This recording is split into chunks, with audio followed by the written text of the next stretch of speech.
Hi, everyone. I am Marta Martinez, Managing Director of Data Measurement and Analytics and 4A's Foundation Board Member. On behalf of all of us at Google, I would like to welcome you to our Playa Vista Google campus. Now, this space is quite incredible, right? Have you been able to watch around? Well, this place was built in 1943. It was first a hangar during World War II that housed a very ambitious and innovative plane that was born out of necessity. A wooden plane, the Spruce Goose. Now, this morning when I took a taxi to come to the office and I told him that, and I asked him to take me to Spruce Goose, he told me something amazing. He said, "Oh my God, I have so many stories about that building. My dad worked there for 30 years. And so proceeded to tell me some of the stuff that happened during this time. I could not have chosen a better taxi driver. Now, in the 90s, this building was then transformed by Hollywood into a production facility where some of the most amazing movies in history have been created. So you're in the space that saw Titanic be created. You're in the space that saw Avatar be created. So if any of you are an Avatar fan like I am, this is Pandora. So today we're in Pandora. And fast forward to today, you have the teams of Google and YouTube that gather here to foster cutting-edge ideas, to reimagine the past, and to build a bold future. Now, this building embodies the spirit of reimagination. And reimagination is a lot of what we are going to need as an industry. So welcome again for joining us in this space. I couldn't think of a better place for us to have this conversation. Now, 2024 is the year that marketing changes forever. Marketers and their agencies face two pivotal changes. On the one side, you've seen it, AI is accelerating faster than we ever imagined possible. And then on the other side, the third-party cookies are going away, for sure. What happens this year will define the next 20 years in our industry. We need to reimagine the industry, and we need to do it now. And the truth is, I know we can, because you know what? We've kind of done it before. Rewind to 2010, do you remember? It was finally the year of mobile after so many years.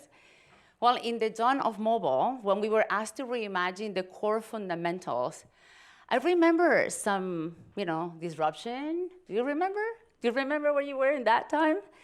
Excitement, lots of anxiety, and plenty of unknowns. We face a new technology, completely different consumer behaviors. I don't know you, but when I think of my cell phone, it's almost like a body part these days.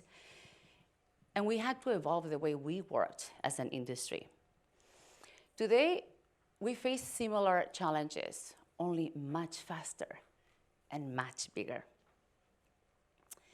Inflection points, you heard it from Sweeney. Inflection points are critical junctures where change is more pronounced, but they come with significant opportunity for us to find new ways to grow, new ways to define the business. And the truth is, leading marketers are already seizing this moment. There's something I heard earlier this year that stuck with me. You're not competing against AI. You're competing against other marketers and other agencies who are using AI. Well, that gives me some urgency, because the truth is, where the core role that we all have as marketers and agencies is the same, we still have to drive profitable growth and we have to build our brands, the way in which we go about it will be fundamentally different. It will take a little bit of work. In fact, it will take a lot of work. But the payoff will be worth it in the same way that it's been in the past. So now we are in 2024. Unbelievable. The dawn of AI. And we are once again being asked to reimagine the core fundamentals of our industry. Well, AI is the tool that can help you, help your clients reimagine the three core fundamentals of marketing: measurement, media, and creative. Let's start with measurement, my favorite, given that that's a lot of what I do in my everyday. With third-party cookies going away, the attribution that we have all come to learn is not longer going to work. You will need to put AI to work for you to build durable measurement solutions. But now, I think you all know, AI is only as good as the data that you put into it. So we need to focus in consented first-party data so that we can build durable measurement solutions to power the AI future that is privacy first. For you as agencies, it means you have to work with your customers, with your advertisers, to help them be signing audiences so that they can have a direct relationship with the consumer. Well, that means coming up with new value exchanges between the brand and the consumer, something we may not have had to do until now. Brands need to revisit the core principle of what is the consumer experience and what is the value exchange between the brand and the consumer. Now, I hear from marketers and from agencies that capturing first-party data can be really, really hard. I hear we don't have access to first-party data. Do you hear I'm very data poor? I hear that all the time. Especially when you're in certain categories like CPG, where consumers don't shop directly from the brands on their sites. Well, this might be true. It might take some imagination, but it is possible. And it can be really, really meaningful for consumers and brands. Put Pepsi as an example, a brand we're all very familiar with. Pepsi is building direct relationships with the consumers using QR codes both in their packaging and in the stores in exchange for reward programs. With this program, Pepsi increased their first-party data records by 50% globally. Now, they took this first-party data and they fed it into AI-powered audience solutions so that, and with that result, they drove 37% higher sales lift on YouTube alone. Performance is truly not at odds with privacy. Because we're able to get this first-party data, the results are really, really, really felt all the way at the end of the program. Okay, another fundamental to reimagine: how we plan, buy, and how we optimize media. You'll know today's media landscape is fragmented and it causes inefficiencies in the process. We have media, budget, and organizational silos that prevent us from providing a holistic approach to create a nimble approach so that we can follow the consumer who's moving at a speed that we've never seen before. And you need speed. With AI-powered solutions, you can help clients acquire customers, generate leads, or connect with hard-to-find audiences at scale and cost efficiently. It will be different than it was in the past, but it might be even better. Take Performance Max. It's a great example of how AI can help move media through all of the different performance channels in real time between YouTube, display, search, Gmail, apps, and beyond. Advertisers are seeing 18% lift on conversion with this product, and that's up 5% since last year, which goes to tell you how fast our AI models are already evolving. Finally, let's talk about the third fundamental need to reinvent is our creative. Creativity is at the heart of marketing. But you also know how hard it is to generate at the volume, velocity, and variation that is required to meet the consumer demands for relevance, and to do that at scale. Well, that again is where AI can help, specifically Gen AI. It can help marketers develop breakthrough creative in a way never been done before and at a speed that is unimaginable. Think about taking 3 months into maybe 3 days, and potentially 3 hours in a little bit of time. We're building some solutions of which you can see here. One of them is Flip Video. We have Trim Video, Shorts Makers. What all of these solutions do is they take your hero creative assets and they resize this, they repurpose them for all of the different platforms, all of the different devices, and the different customers, so that you can increase results and the reach of your brand in a more consistent way and in a privacy-safe manner. And here is my favorite example of all times. It is called the virtual try-on. With this technology, you can see how clothing looks in different models, people with different body sizes and shape. So that if you want to buy an item, you could find a model that looks more like you, and you can see how it drapes, how it falls, the shades. Well, this output is synthetic. All of the pictures of the models are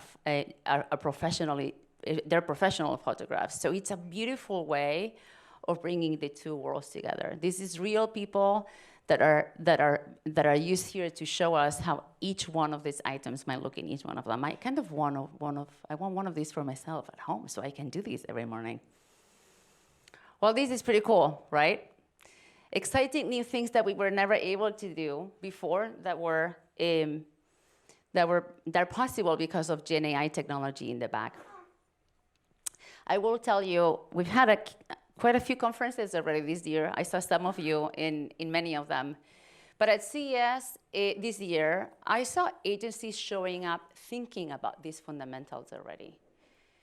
They had solid plans to help their marketers get ready for third-party cookie deprecation, to build new tools that can help them grow their business and drive process efficiencies. Now at Google, we not only want to give you the products and solutions to help your clients, we also want to give you the greatest platform so that you can build your own AI-powered solutions. It's clear, the time is now. Leaders are thinking today about how we create the trusted digital marketing ecosystem for the next 25 years. And I am convinced that the agencies in this room are going to play a critical role in our reimagination. We've been through it before. We've been through all of these transformation moments. And I would say we've done it well because we've been able to do it together. So I wanted to thank you for your leadership, for your feedback, for your trust, and for your partnership over the years. Now I would like to welcome Ben Royce on stage. Ben works at AI Services, which is the group that builds custom AI models for Google Cloud customers.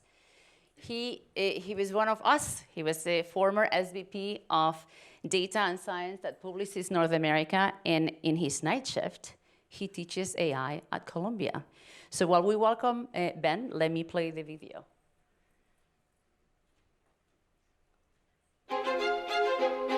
Every moment around the world, people and organizations are generating data that can be extraordinarily useful to solve problems. How we could increase access to things like electricity. AI can help tackle climate change. Make education more available and accessible. Faster diagnostics and better treatment. We end up with a world that has more knowledge and more access to information that otherwise would not be available. It's surprising to me that many people don't realize they've been using AI. Google Maps, Google Translate. We're all able to speak the same language. It's so exciting to be at a time when this is actually possible. Businesses should be excited about artificial intelligence. The opportunities are tremendous. Monday, we thought maybe this is possible, but by Friday, with Google Cloud, it was real.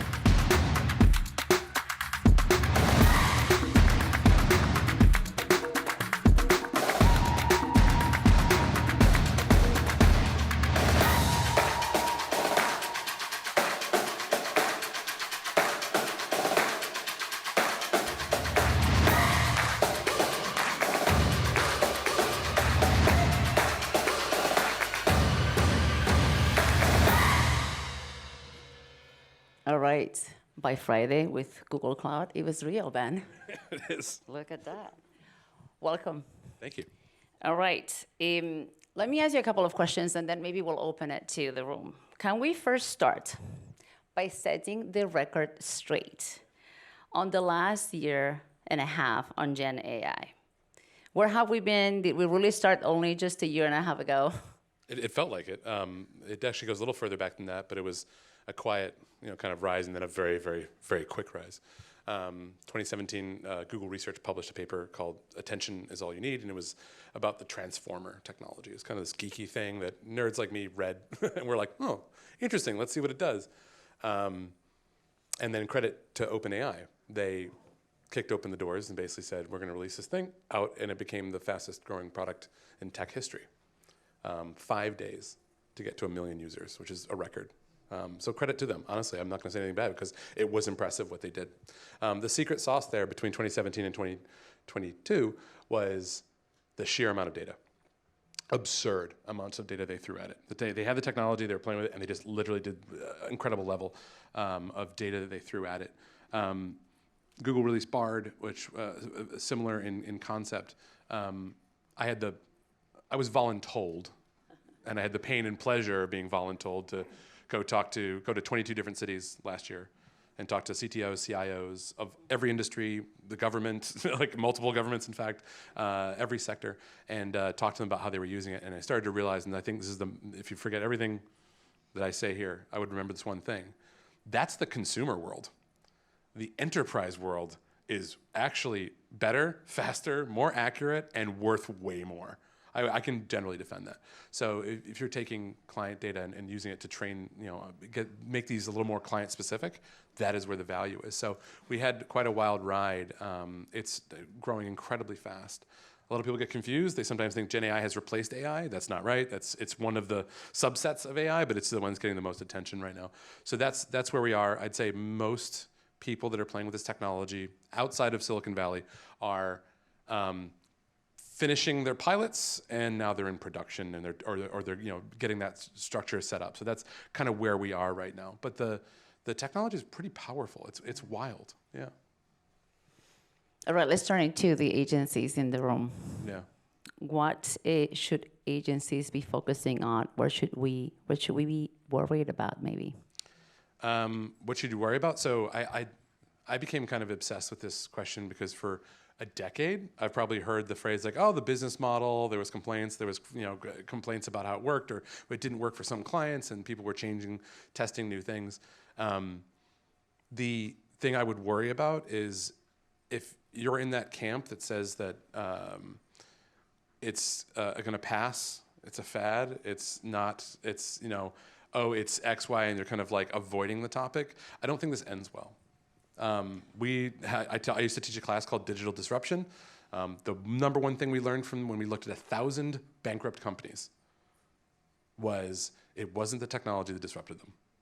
It was their response and denial of the technology that led to their demise. And we see this over and over and over. It's like classic, like whenever some politician gets in trouble, it's not the crime they committed, it's the denial of the crime to the FBI that got them in trouble. It's kind of like that a little bit.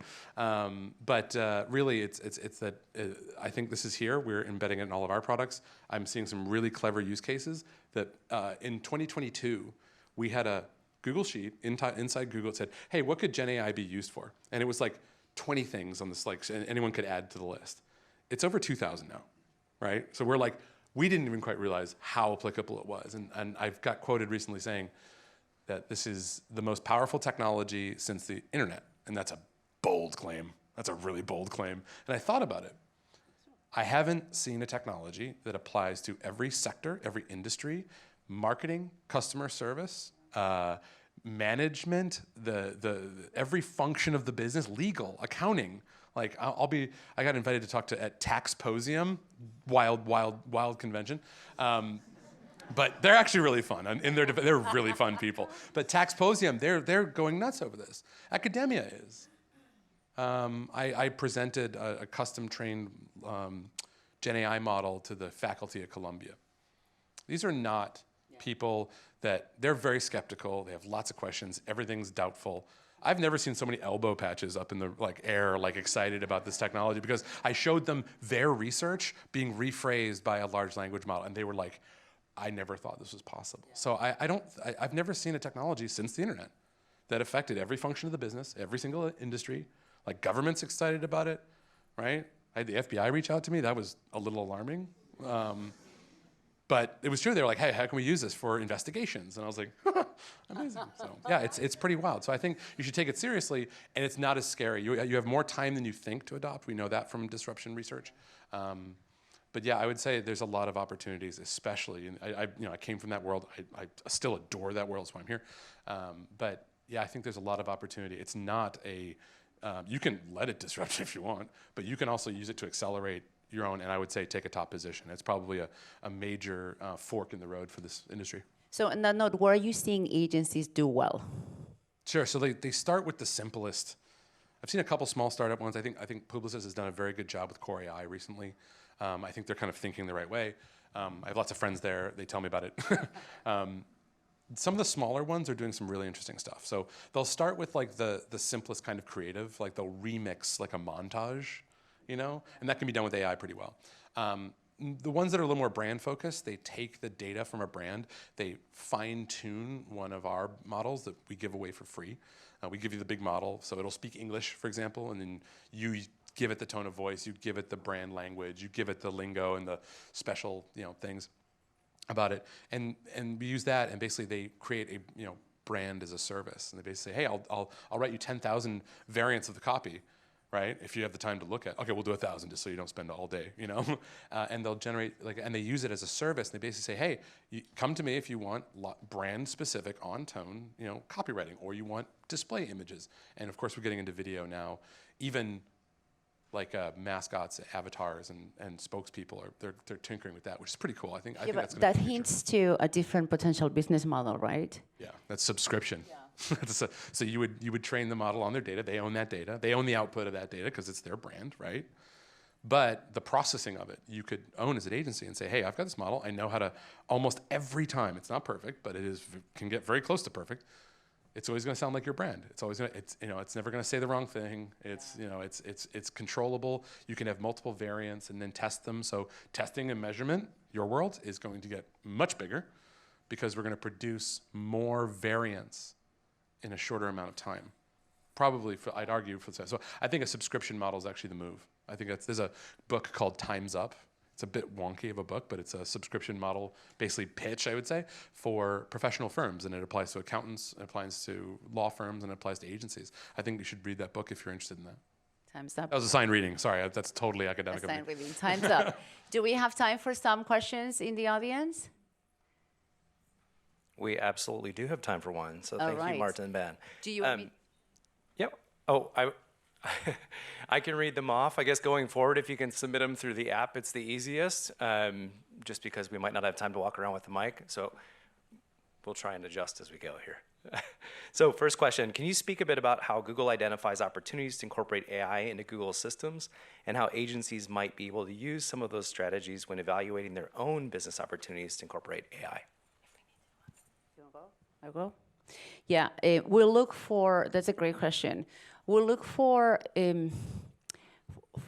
problem statements that have a very measurable result, where we have a lot of data inputs and we can measure a lot of the data outputs so that the system can learn really, really fast.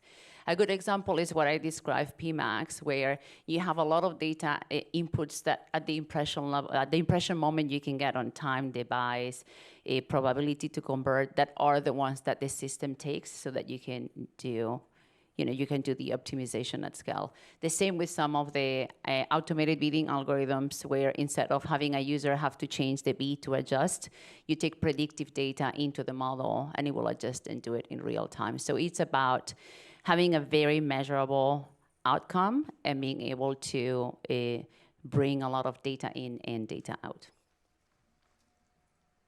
I would just add, if we measure how well humans do it, and if we can beat that, that's the benchmark. We can't have it be worse. So yeah, if it's something % accurate, it's got to be better than that. Yeah. Wonderful. Thank you both so much.